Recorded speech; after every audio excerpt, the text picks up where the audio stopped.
Shalom, selamat pagi teman-teman semua. Apa kabar kalian semua? Pasti sehat. Tuhan Yesus memberkati kalian semua. Baik, pagi ini saya ingin kita mendengarkan seorang wanita yang bersaksi tentang bagaimana dia mengikuti Yesus. Ya, awalnya dia bukan seorang pengikut Yesus, ya, tetapi dia sekarang sudah menjadi pengikut Yesus, ya. Dan teman-teman juga pasti ingin mendengarkan kesaksian dari seorang ibu ini. Dan teman-teman, dia adalah wanita hebat, ya. Boleh saya bilang setelah saya mendengarkan kesaksian dari ibu ini, dia adalah wanita yang hebat, betul-betul hebat, ya. Ya, ibu ini namanya Fatimah Sa'diah, teman-teman. Ya, Fatimah Sa'diah. Ya, dari namanya saja, wah, kita melihat bahwa betul-betul wanita ini dari garis keras, orang yang susah sekali untuk menjadi seorang pengikut Yesus. Tetapi bagaimana ceritanya sehingga dia bisa menjadi seorang yang percaya kepada Yesus. Baik teman-teman, pasti kalian juga penasaran dan ingin tahu seperti apa ceritanya. Selamat menyaksikan. Perkenalkan, nama saya Fatimah Sa'diah. Saya berasal dari Jawa dan latar belakang saya memang Muslim.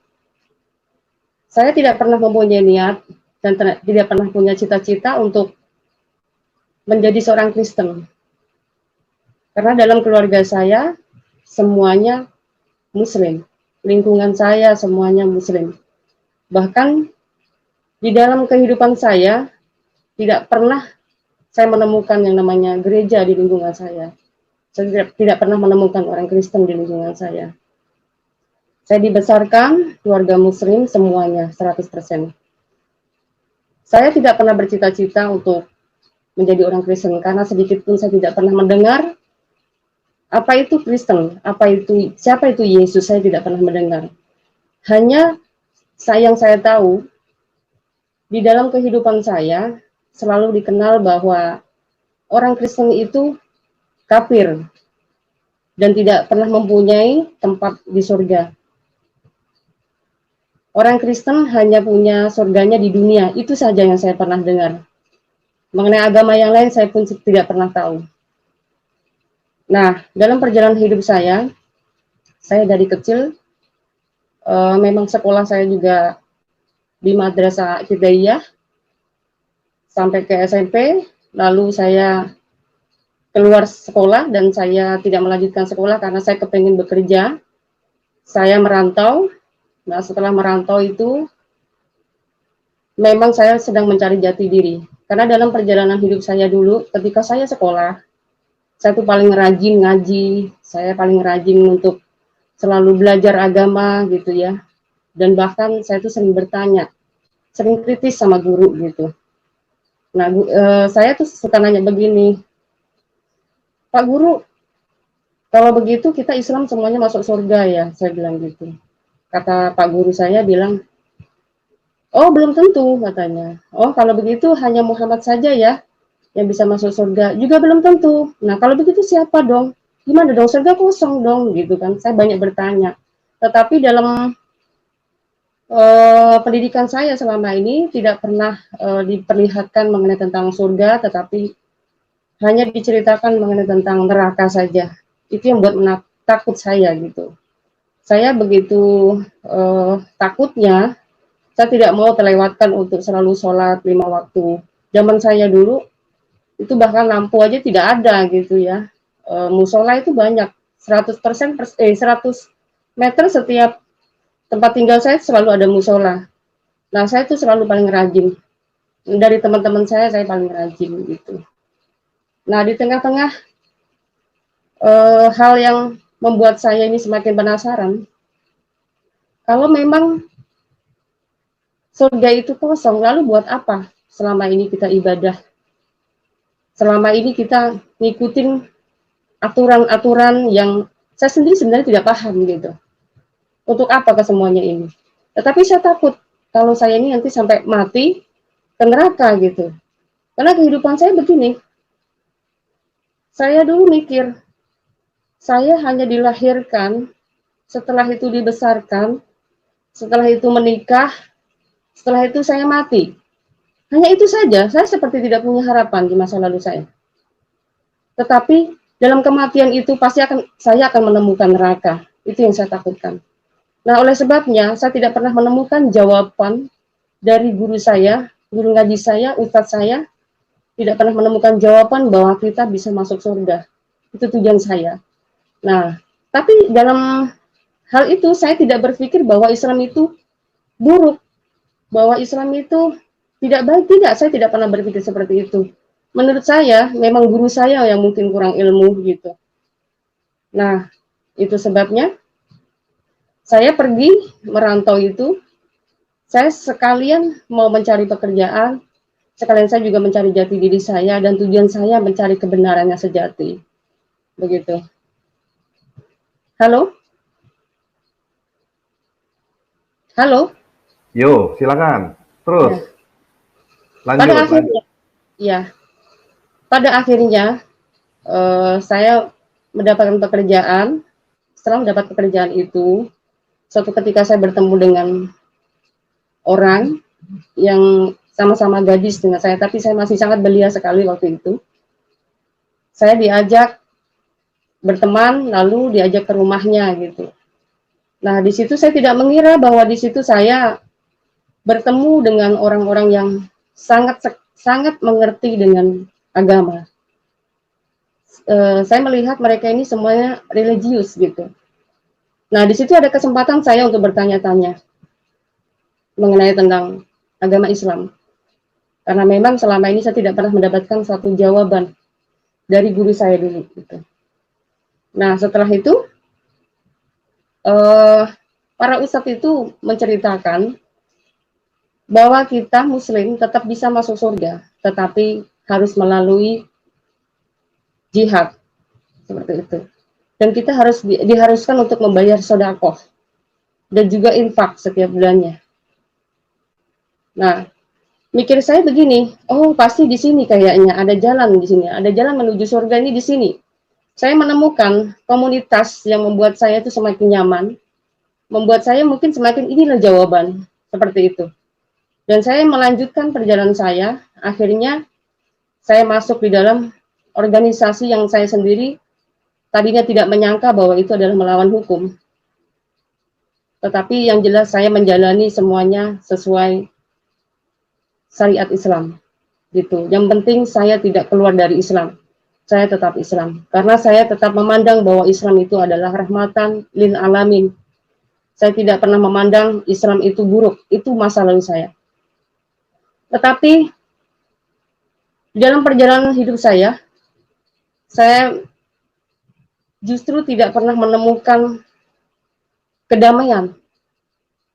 Saya di dalam organisasi itu seperti orang dikejar, karena apa? Saya semakin tidak punya harapan. Mungkin saya akan menemukan jalan ke surga melalui infak dan sedekah dan jihad yang selama ini saya jalanin. Saya dapat pekerjaan setiap bulan saya gajian, selalu habis untuk itu semua. Bahkan untuk kesehari-harian saya harus berjuang saya harus cari sendiri lagi.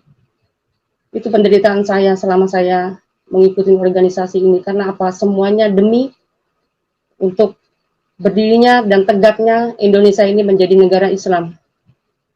Karena tujuan negara Islam ini, tujuan bangsa Indonesia ini dan organisasi yang saya jalani dulu, ini bertujuan untuk membuat bangsa Indonesia ini menjadi negara Islam Indonesia. Nah, tetapi sekian lama saya mengikuti perjuangan itu, akhirnya keluarga saya mencari saya dengan bantuan polisi. Mereka mencari saya dan selama 1 minggu kata mereka menemukan saya. Dan saya ditemukan di tempat organisasi saya itu. Saya diajak pulang, tetapi dari tim organisasi saya bilang, kamu tidak boleh pulang begitu saja. Nah, saya mendapatkan ancaman dari mereka. Mereka bilang, antum mau rencana balik lagi atau tidak. Kalau antum rencana balik, antum akan selamat. Tetapi kalau antum tidak balik, antum akan mati. Seperti itu perkataan mereka. Nah, karena pada waktu itu saya masih tetap berambisi untuk tetap di jalan itu, saya mengatakan saya tetap balik, saya bilang gitu. Karena demi keselamatan organisasi ini supaya tidak terbongkar oleh aparat, makanya saya siap mengikuti keluarga saya. Dengan syarat saya harus kembali lagi. Nah, setelah saya sudah pulang, keluarga saya mencoba untuk menyadarkan saya. Nah, dengan cara mereka untuk saya sadar dan tidak kembali kepada organisasi itu, karena keluarga saya juga tahu mungkin itu sudah dilihatnya melenceng dari ajaran gitu kan, dari ajaran Islam menurut keluarga saya gitu. Nah, setelah itu saya sudah mulai agak sadar, tetapi saya takut dengan ancaman itu. Saya takut sekali. Akhirnya saya pergi dari rumah, dan saya juga tidak bilang sama keluarga saya bahwa saya ini dapat ancaman atau apa. Yang jelas saya tidak yang jelas saya tidak mau mereka tahu tempat tinggal saya dan saya pergi meninggalkan keluarga saya lagi. Karena itu demi keselamatan saya sampai nekat masuk ke yayasan dan saya pergi minta dijauhkan dari wilayah-wilayah, secara khusus wilayah di daratan Jakarta dan sekitarnya. Akhirnya saya keluar ke seberang untuk mencari aman. Nah, setelahnya saya kembali lagi pulang.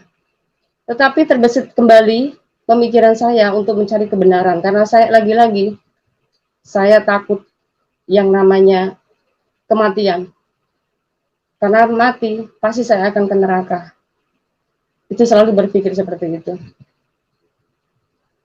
Setelah itu, saya memutuskan kembali untuk saya nekat pergi ke Jakarta kembali, supaya saya bisa mencari pekerjaan lagi. Tetapi karena saya juga takut, saya sebenarnya begini, saya sangat hobi sekali dengan namanya bela diri dan segala macam gitu ya, untuk hal-hal untuk menjaga saya. Tapi karena waktu itu mengingat sangat tidak memungkinkan saya untuk lama di kampung, saya memutuskan untuk memakai ilmu-ilmu yang mungkin bisa dibilang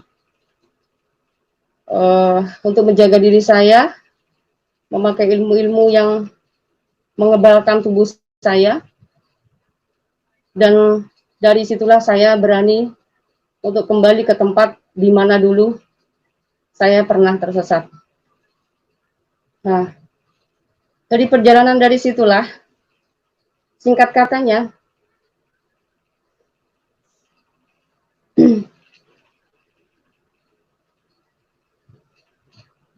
saya mencoba lagi berjuang untuk mencari pekerjaan. Tetapi kata security semuanya bilang katanya tidak ada pekerjaan. Nah, karena saya mungkin udah biasa diajar untuk mental keras, melawan orang, apalagi ditambah lagi saya punya ilmu-ilmu, saya hobi sekali dengan berantem secara fisik. Nah, setelah itu, saya dendam sekali dengan satpam itu, dan saya mencoba ingin membalas dendam. Dan saya berusaha untuk belajar lagi tentang fisik saya, untuk saya supaya lebih baik lagi. Nah, dari situlah saya dipertemukan dengan cowok. Saya satu kos gitu ya, satu kos sama temen cewek. Nah, itu temen cowok yang datang itu temennya temen aku gitu. Lalu temen aku itu mencoba mendekati saya, dan dia suka sama saya gitu. Tetapi saya dengar dia security gitu kan. Nah, setelah itu saya akan manfaatkan security ini untuk bisa memasukkan saya untuk supaya saya menjadi security, supaya saya bisa membalas dendam sama security itu yang menolak saya itu. Setelah itu saya ternyata tidak berhasil karena security yang suka sama saya itu ternyata tidak bisa saya manfaatkan, tapi sebaliknya saya justru dimanfaatkan sama security itu. Dan ternyata dia malah menyukai saya. Terus dalam perjalanan saya dengan beliau ini, kami memutuskan untuk kami menjalin hubungan. Tapi yang namanya perempuan kita tetap takut ya, takut kenapa-kenapa seperti itu. Nah, pada akhirnya saya memberikan ketegasan kepadanya bahwa dia harus ikut saya Islam gitu. Karena ternyata cowok saya ini Kristen, saya tidak tahu sebelumnya gitu kan. Setelah saya tahu, serius mengatakan dia adalah seorang Kristen. Akhirnya saya mengajak bicara dua mata dan saya menyatakan kalau kamu siap menikahi saya berarti kamu harus mengikut saya beragam Islam. Kata dia tidak bisa, gitu kan. Saya sangat kecewa pada waktu itu karena apa? Ternyata cintanya cuma hanya sekedar itu gitu. Tidak mau berkorban untuk saya. Ya sudah, akhirnya kami memutuskan untuk berpisah. Setelah perjalanan saya berpisah beberapa bulan dengan mantan saya itu, nah dari situlah Tuhan berbicara kepada saya melalui mimpi. Singkat katanya malam itu saya tidur sendiri, tidak ada teman saya. Teman saya lagi di tempat saudaranya. Nah, ada yang namanya pohon rindang yang saya lihat di dalam mimpi itu. Lalu saya melihat ada orang yang berjubah putih. Dan di depan orang yang berjubah itu banyak sekali domba-domba. Seperti orang lagi mengembala domba seperti itu. Nah, saya dari jauh, saya melihat bahwa itu siapa gitu kan. Lalu orang yang berjubah itu membuka tangannya lebar-lebar dan dia berkata, "Akulah jalan dan kebenaran dan hidup.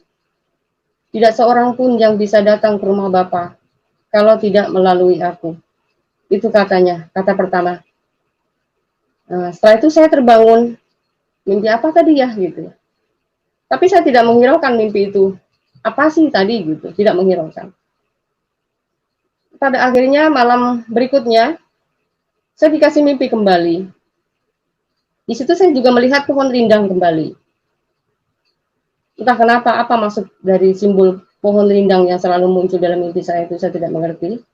Yang jelas itu yang saya lihat. Dan saya melihat ada anak 7 tangga. Di atas anak 7 tangga itu ada yang namanya salib. Nah, setelah itu di dalam mimpi saya itu, saya disuruh naik memanjat tangga itu sampai ke puncaknya. Saya memeluk salib itu dan salib itu berubah menjadi wajah orang. Orang itu bicara seperti yang mimpi saya pertama kali. Akulah jalan dan kebenaran dan hidup. Tidak seorang pun yang bisa datang ke rumah Bapa kalau tidak melalui aku, katanya. Nah, setelah itu saya terbangun kembali. Setelah saya bangun, saya bingung, ini apa sih? Kok mimpi bisa sampai 2 kali seperti ini, begitu. Nah, sementara itu ada salib. Bukankah salib itu Tuhannya orang Kristen? Menurut saya waktu itu, karena saya tidak pernah mengenal sama sekali yang Kristen itu seperti apa. Setahu saya yang selama ini yang saya tahu, Kristen itu menyembah berhala, menyembah patung, menyembah salib. Nah, pikir saya apakah itu yang Tuhannya orang Kristen gitu kan? Saya bingung gitu kan. Nah, pagi itu saya mulai merasa sangat gelisah. Saya begitu seperti dikejar ke suara-suara itu seperti mengejar saya gitu. Saya penasaran. Dalam mimpi itu, perkataan itu seperti menjawab pertanyaan-pertanyaan yang selama ini yang saya cari. Selama saya hidup, saya mencari kebenaran yang sejati. Tetapi di dalam mimpi itu, dia memperkatakan suatu perkataan yang membuat saya, ini jawaban yang saya cari. Tapi kenapa harus Tuhannya orang Kristen? Kenapa harus ada salib segitu kan? Itu kan Tuhannya orang Kristen. Saya langsung nyebut astagfirullahaladzim, astagfirullahaladzim. Dan saya tidak mungkin. Saya tidak akan mungkin menjadi Kristen. Saya tidak mungkin. Saya begitu. Saya selalu menolak. Akhirnya apa? Saya membaca surat An-Nas, pokoknya surat-surat hafalan, surat apa itu saya bacain untuk saya menolak kalimat-kalimat yang di dalam mimpi saya itu. Ini pasti jin. Ini pasti jin yang akan menyeret saya pada kekafiran. Itu waktu itu saya berpikir seperti itu. Karena saya selama ini sudah diajar bahwa di dalam kekristenan atau orang Kristen itu tidak mempunyai tempat surga. Di dalam kekristenan itu hanya yang ku tahu surganya itu hanya di dalam dunia ini begitu. Jadi saya tidak mungkin akan menjadi Kristen. Akhirnya saya berusaha untuk selalu saya berdoa di dalam hafalan surat hafalan yang saya hafalkan. Nah, tetapi semakin saya menolak dengan surat-surat hafalan yang saya naikkan itu, justru suara itu semakin kencang dan semakin seolah-olah semakin jelas di dalam pikiran saya. Dan bahkan mengalahkan surat-surat hafalan yang saya hafalkan itu. Akhirnya saya mulai gelisah dan saya sangat panik sekali. Ini semakin gila saya kalau seperti ini. Saya terus bertahan. Saya gimana caranya saya untuk menolak perkataan yang ada di dalam mimpi saya itu. Saya, Pak Tantaragi, kalau mau tahu, sedikit pun sama sekali saya tidak pernah terbesit dan tidak pernah mau menjadi orang Kristen. Karena pada zaman saya tidak pernah ada namanya tayangan-tayangan YouTube, atau tidak pernah saya melihat perkataan-perkataan bukunya orang Kristen, saya tidak pernah. Gitu. Nah, akhirnya saya bertahan sampai 3 minggu.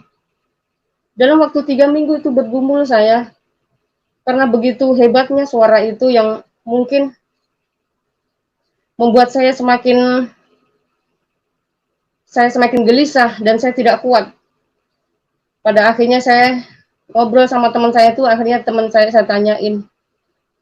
Saya bilang, di sini ada gereja di mana? Saya bilang, oh di sana Kak. Ayo tolong antarkan saya.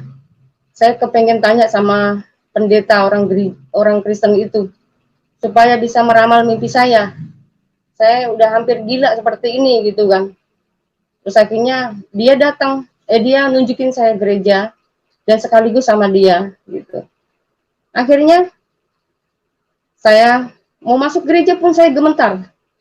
Karena pikir saya kalau masuk gereja itu berarti sudah mau melangkah ke kekafiran saya ini gitu loh. Karena seumur-umur saya belum pernah namanya menginjak gereja. Jadi pada saat itu saya begitu takut, tapi karena saya juga serba salah ya. Saya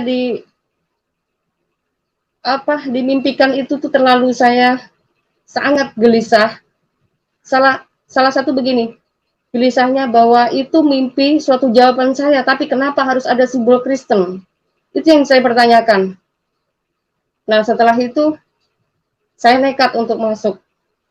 Dan di situ ada hamba-hamba Tuhan yang langsung menanyain kami berdua. Ada apa? Ada yang kami bantu katanya.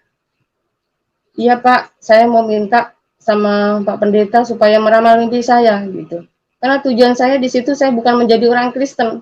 Saya datang ke gereja, saya ingin Pak Pendeta itu meramal mimpi saya, karena di dalam mimpi saya yang kedua itu ada tanda salib. Berarti itu kan Tuhannya orang Kristen, gitu. Saya tidak pernah mengenal Yesus sama sekali, saya nggak ngerti. Yang setahu saya, Isa yang dituhankan orang Kristen itu bukanlah Isa, gitu. Bukanlah Yesus, gitu. Saya nggak kenal tuh yang namanya Yesus. Tetapi setahu saya Isa yang di dalam Quran saya itu yang dituhankan orang Kristen, tetapi saya tidak paham itu Tuhan apa bukan. Yang jelas setahu saya Tuhannya orang Kristen itu salib, karena mereka menyembah salib, itu pikir saya. Nah, setelah itu hamba Tuhan mempersilahkan masuk untuk saya duduk bersama teman saya tadi. Teman saya juga kebetulan di dalam satu kos itu masih Muslim juga. Nah, setelah itu hamba Tuhan itu, Mbak silahkan baca kitab Injil ini, katanya gitu kan. Nah, saya bingung dong, sementara kalau saya biasanya baca kitab kan harus wudhu dulu. Kenapa kok orang ini sembarangan saja, saya tiba-tiba suruh membaca kitabnya gitu kan. Saya juga tidak mau pegang kitabnya itu. Tapi hamba Tuhan itu memutar kitabnya ke arah saya, dan saya mencoba untuk membuka dan ditunjukkannya melalui jarinya. Itu di Yohanes 14 ayat 6 mengatakan, akulah jalan dan kebenaran dan hidup. Tidak seorang pun yang bisa datang ke rumah Bapa kalau tidak melalui aku. Nah, saya begitu kaget dan sangat tercengang sekali. Kenapa di dalam mimpi saya itu bisa persis seperti yang ditulis di sini gitu. Saya bingung. Nah, hamba Tuhan itu setelah itu dia menceritakan banyak,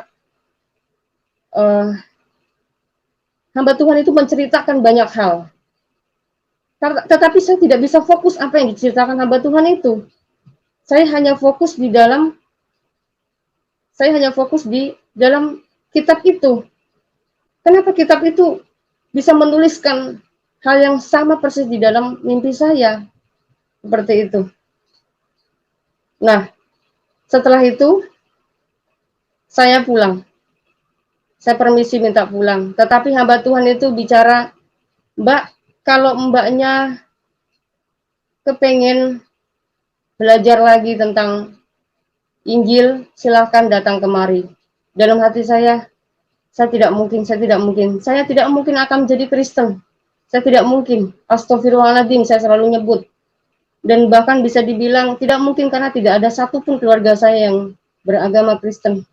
Saya tidak mungkin menjadi Kristen, saya tidak mungkin. Saat itu saya mengatakan seperti itu.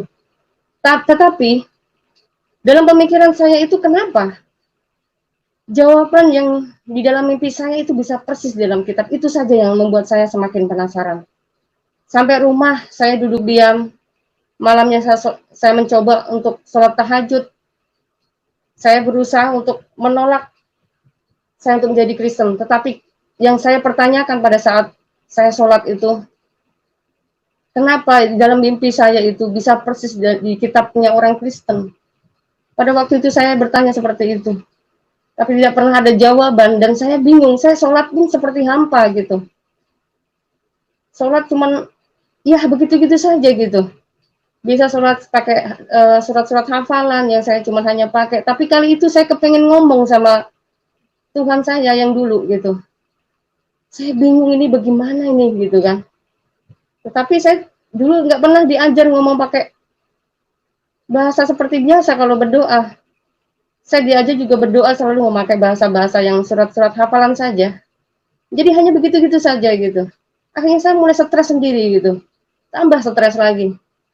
Saya mulai mikir lagi besoknya, gimana ya, kalau di dalam surat Injil itu ada jawaban yang sama sekali selama ini tidak pernah saya tahu, berarti ada sesuatu lagi petunjuk buat saya, seperti itu. Akhirnya saya dengan kawan saya bilang, Dek, ayo kita cari ke gereja itu lagi yuk, kita belajar lagi yuk, saya bilang. Ayo Kak, katanya. Nah, setelah itu kami datang lagi ke gereja itu. Nah, benar aja, hamba Tuhan itu menerima saya dengan sangat terbuka. Welcome banget mereka ini. Sangat ramah, tulus gitu yang saya lihat. Mereka memberikan waktu buat kami untuk belajar Alkitab. Nah, akhirnya singkat kata, saya diajari dengan hamba Tuhan itu untuk membaca Alkitab dari kitab Perjanjian Baru, terus sampai pada akhirnya hamba Tuhan itu memberikan saya jadwal untuk mungkin sekolah pribadi ya, bukan kata kesasi, ini beda. Jadi dalam sekolah pribadi itu kami dikasih waktu sendiri itu untuk belajar pribadi gitu. Hamba Tuhan itu gantian, 3 orang hamba Tuhan itu memberikan waktu khusus buat kami untuk kami belajar Alkitab. Nah, mungkin sekitar hampir 2 bulan kami udah mulai tekun baca Alkitab dan kami mulai paham. Itu saya pribadi waktu itu. Nah, di dalam mempelajari Alkitab itu saya kaget, lebih kagum lagi gitu. Kenapa? Memang dahsyat Alkitab ini. Kenapa saya katakan dahsyat? Dari dalam mimpi sampai pada akhirnya tunjukkan betul-betul bahwa di dalam Alkitab itu betul nyata ada firman Tuhan kebenaran yang tertulis. Di situ pun ditunjukkan bahwa fakta-fakta yang selama ini membuat saya bingung di ajaran saya dulu. Di sini saya menemukan satu kebenaran yang nyata. Salah satunya bicara mengenai tentang sejarah. Sejarah yang saya baca di dalam Alkitab itu terperinci begitu. Urutan dari kisah nabi ini, ada kisah raja, ada kisah nabi ini, bla bla dan seterusnya sampai kepada akhirnya turunlah Isa itu atau Yesus itu gitu di dalam perjanjian baru yang disebut Injil. Nah, saya semakin kagum lagi. Nah, setelah itu saya udah mulai yakin dengan kitab sekarang itu yang saya yakini. Akhirnya saya datang kembali kepada hamba Tuhan dan hamba Tuhan itu bertanya kepada kami, bagaimana Mbak, katanya, apakah kalian sudah siap terima Yesus? Siap gitu kan. Nah, tapi anehnya hamba Tuhan itu kayaknya lebih fokus menanya ke saya dan bukan ke teman saya. Bagaimana Mbak? Apakah Mbak udah siap, katanya, terima Yesus sebagai Tuhan dan Juru Selamat Mbak? Saya siap Pak, saya gitu kan. Oke, kalau siap, nanti kamu pulang, tutup pintu, tutup jendela, kamu berdoa dan terima Yesus sebagai Tuhan dan Juru Selamat kamu. Oke, ya siap Pak, saya bilang gitu. Nah, setelah itu saya pulang, tapi teman saya tidak pulang bersama saya, dia pergi ke tempat lain, tapi saya pulang ke kos-kosan saya. Nah, pada saat saya pulang itu, saya seperti yang disuruhnya oleh Bapak hamba Tuhan itu tadi kepada saya langsung mau berdoa. Nah, tapi saya bingung, cara doanya orang Kristen seperti apa gitu. Saya nggak ngerti cara saya harus berdoa. Biasanya kan saya harus wudhu dulu, gitu kan, sholat gitu kan. Tapi ini saya bagaimana? Tetapi selama saya belajar dengan hamba Tuhan itu, saya melihat hamba Tuhan itu hanya duduk, lipat tangan, tutup pintu, dan dia berdoa begitu saja, dan tidak pernah pakai cara berwudu seperti itu. Nah, setelah itu saya juga lakukan seperti itu, cuman kos-kosan saya itu kan tidak ada namanya sofa ya, kita duduk di bawah, saya duduk bersila saja begitu. Akhirnya saya juga duduk seadanya dan saya juga berdoa seperti yang diajarkan hamba Tuhan itu tadi. Hamba Tuhan itu tadi yang mengajarkan saya untuk terima Yesus sebagai Tuhan dan Juru Selamat. Akhirnya saya juga duduk bersila, saya berdoa begini, Tuhan Yesus, aku mau menerima Engkau sebagai Tuhan dan Juru Selamat saya yang hidup. Saya bilang gitu. Tiba-tiba badan saya seperti terangkat dan saya ada sesuatu yang lepas dari diri saya. Padahal saya tadi duduk bersila. Saya duduk bersila, tetapi saya seperti terbang. Badan saya seperti terangkat gitu kan. Akhirnya saya buka mata dong, karena saya kaget. Tadi saya pejam mata, akhirnya saya buka mata karena ada sesuatu yang lepas dari diri saya. Saya teringat sama hamba Tuhan itu bilang ke saya begini, kalau mau mengikut Yesus, kita harus menanggalkan manusia lama kita, dan kita harus menjadi manusia yang baru, katanya begitu. Nah, jadi saya rasa begitu. Ketika saya menerima Yesus sebagai Tuhan dan Juru Selamat saya, seketika itu pun sesuatu ada yang lepas dari saya. Entah itu mungkin kemanusiaan saya yang lama, kesombongan saya, ilmu-ilmu yang ada dalam diri saya, ilmu-ilmu setan yang ada di diri saya itu saya merasa lepas dari diri saya. Nah, setelah semuanya lepas, seperti sesuatu yang saya tidak pernah rasakan sebelumnya. Selama hidup saya, mata rohani saya seperti saya melihat sesuatu kegelapan saja. Tetapi ketika saya menerima Yesus Kristus, kalau bahasa Islamnya itu dulu saya seperti mencium bau surga gitu. Karena saya melihat sesuatu yang bukan hanya melihat, ya mungkin mata hati saya aja melihat sesuatu yang mungkin tidak pernah saya lihat. Dan saya merasakan sesuatu yang tidak pernah saya rasakan. Ketika saya menerima Yesus sebagai Tuhan dan Juru Selamat saya merasa damai sekali. Saya merasa, saya di mana ini gitu loh. Jadi saya merasa, wow gitu. Ada sesuatu hal yang sulit saya katakan, tapi saya merasakan gitu. Sulit saya katakan, tapi saya merasakan. Seperti itu. Nah, itulah cerita saya dulu. Karena memang sebenarnya diri saya pun tidak pernah mempunyai niat untuk menjadi orang Kristen. Ternyata betul seperti di dalam firman Tuhan di Yohanes 15 ayat 16 mengatakan, bukan kamu yang memilih aku, tetapi aku yang memilih kamu, kata Yesus. Yang tadinya tidak pernah ada timbul hati saya untuk menjadi orang Kristen. Dan tidak pernah saya berpikir bahwa saya menjadi orang Kristen. Bahkan dulu, di dalam organisasi saya yang saya pernah jalanin, otak saya hanya dicuci bahwa orang Kristen itu adalah orang kafir yang harus diperangi. Musuh terbesar kami adalah orang-orang kafir. Gitu. Sampai kami pada saat mengikuti program organisasi itu, konsep-konsepnya dibuat bahwa tujuannya adalah orang-orang kafir. Tujuannya orang-orang yang menentang organisasi ini. Padahal juga sebenarnya dalam organisasi itu tertulis yang diperangi bukan hanya Kristen, tetapi juga orang yang menentang semuanya organisasi itu. Sampai dibuat ilustrasi di luar organisasi itu adalah, maaf ya, anjing. Gitu. Dan kami selalu diajar untuk membenci orang. Orang yang di luar kita itu adalah mereka ini memang pantas untuk bolehlah ditipu, bolehlah dibohongin gitu. Karena menurut organisasi saya dulu, mereka adalah sampah gitu, yang harus dibinasakan seperti itu.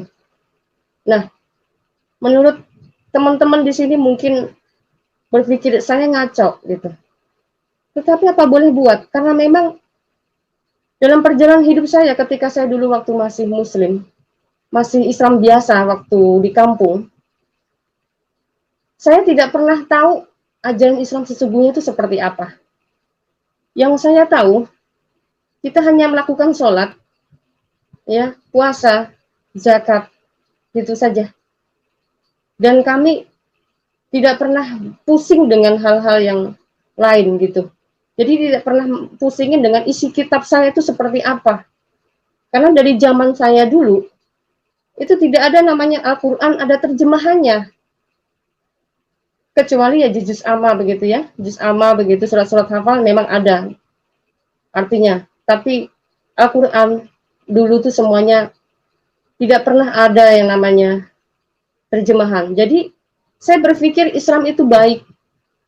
Islam itu rahmatan lil alamin. Jadi berlomba-lomba untuk berbuat baik, hanya itu saja. Tetapi tidak menjamin saya bisa masuk surga. Walaupun berbuat baik, tetap saja masuk neraka. Begitu. Nah, sampai pada akhirnya saya masuk ke organisasi itulah. Saya mulai sedikit mengenal namanya Al-Quran terjemahan. Kami lebih cenderung untuk belajar Al-Quran terjemahan. Nah, memang ternyata di situ ada himbauan-himbauan untuk memerangi musuh, memerangi non-muslim, memerangi kafir di sekitar kita gitu. Karena memang tujuan utama adalah khilafah. tujuan utama adalah membuat bagaimana caranya Islam masuk, bagaimana Indonesia ini bisa menjadi Islam, bahkan dunia, seperti itu. Nah, mungkin dari teman-teman Muslim juga mungkin akan beranggapan, oh harus bicara konteks, harus lihat konteksnya, mungkin seperti itu. Tetapi marilah kita melihat, di dalam perjanjian lama, Tuhan sudah menuliskan, kita terdahulu sudah menuliskan sejarah, begitu kejinya sejarah di dalam kitab perjanjian lama. Ya, itu sudah komplit, gitu loh. Kejahilian orang, kebodohan orang, kejahatan orang, itu semuanya sudah tertulis, gitu. Sampai pada akhirnya, ada masuk dalam namanya kitab penggenapan yang disebut kitab Injil, yang sudah memperbaharui suatu hukum-hukum yang dulu tidak pernah ada dalam kitab sebelumnya, tetapi penggenapan hukum Taurat sudah digenapi oleh Yesus. Tetapi kenapa setelah Injil ada kitab yang baru yang namanya Al-Quran? Itu mengajarkan sesuatu kekerasan yang seperti halnya di masa lalu, gitu. Untuk teman-teman yang mungkin masih terikat di dalam agama saya seperti dulu, jangan pernah takut untuk murtad, ya, jangan pernah takut. Karena apa? Dulu bagi saya bahasa murtad memang menakutkan buat saya. Apalagi saya nanti menjadi orang kafir, itu sangat menakutkan buat saya. Tapi ternyata ketika saya sudah di dalam terang, saya mengenal kebenaran, itu di sini akan melihat terang semuanya. Yang dulu saya anggap wajar, di sini saya melihat semuanya sangat tidak wajar. Tahu maksud saya? Maksudnya seperti ini. Ketika dulu saya mengimani agama saya dulu, apapun yang tertulis, menurut saya itu wajar. Mengenai hal peperangan, memerangi sesama manusia yang tidak segolongan dengan kita, menurut saya itu wajar. Nah, terus di dalam ajaran kita dulu, siapa yang menghina Nabi, siapa yang memperolok-olok atau menista Islam, itu wajib diperangi dan itu wajib dihukum, itu masa lalu. Ternyata di dalam kekristenan itu di dalam terang diajarkan untuk kasih. Siapapun yang menista, yang mengolok-olok Yesus, siapapun yang menista agama Kristen, tidak akan pernah kami untuk mau membalasnya. Karena Yesus mengajarkan kita tentang kasih kepada sesama, dan bukan hanya kasih kepada satu golongan. Dan itu yang saya cari selama ini di dalam Islam. Karena di dalam Islam, mengenai tentang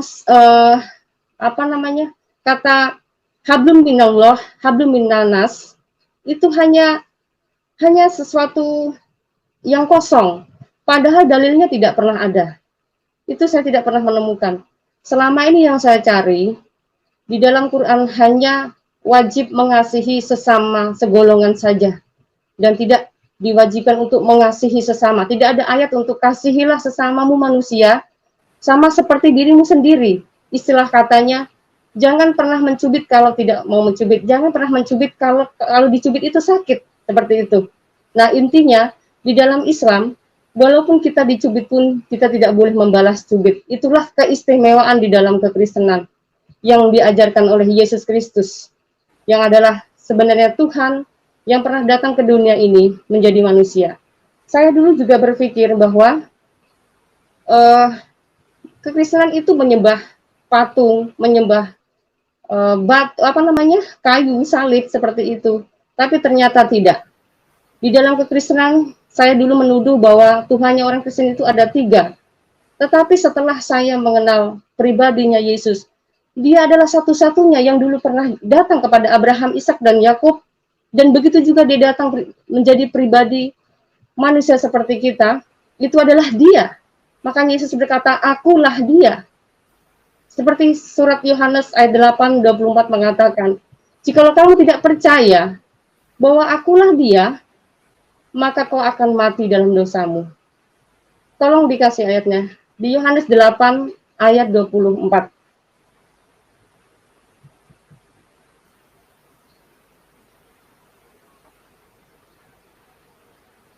Sampai pada akhirnya saya kesel gitu. Saya akhirnya gini, wahai pencipta langit dan bumi, saya bilang, tunjukkan kebenaran kepadaku. Jika engkau memang Tuhan, engkau pasti akan mengalahkan suara itu.